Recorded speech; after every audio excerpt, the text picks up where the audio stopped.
السلام عليكم. نظرا لما للعلوم المعاصرة من ارتباط وثيق بحياتنا اليومية وحاجتنا لاستخدامها والانتفاع بها وما يتبع ذلك من طرق تركيبها وعملها وصيانتها حتى نكون على دراية بها واستخدامها خير استخدام، نقدم لكم اليوم الدرس 11.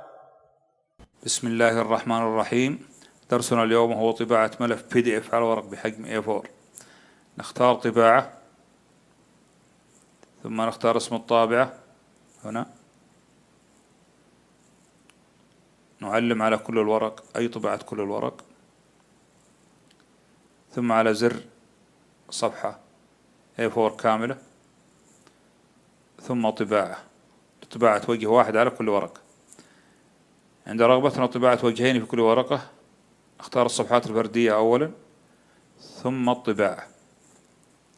بعد الانتهاء نقلب الورق مجتمعا على ظهره ونختار الصفحات الزوجية كما هنا، ونضع صح في مربع عكس ريفيرس لطباعة الوجه الثاني. هذا بالنسبة لطباعة وجهين على كل ورقة بحجم A4.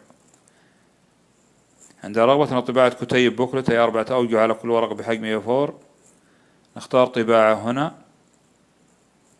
فاسم الطابعة نعلم على الكل أي طباعة كل الورق،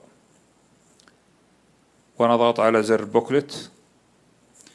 ثم إذا كانت الطابعة تدعم طباعة الوجهين نختار زر اليمين طباعة العربي ونطبع، وإلا نختار الوجه الأول فقط هنا ونطبع، ثم نقلب الورق مجتمعا على ظهره ونختار الوجه الخلفي فقط، ونضع صح في مربع عكس ريفيرس ونطبع، بحيث تتم الطباعة أولا على ظهر آخر ورقة تم طباعتها في الوجه الأول. آمل أن تكونوا قد استفدتم، وإلى أن نلتقي بدروس قادمة إن شاء الله، والسلام عليكم ورحمة الله وبركاته.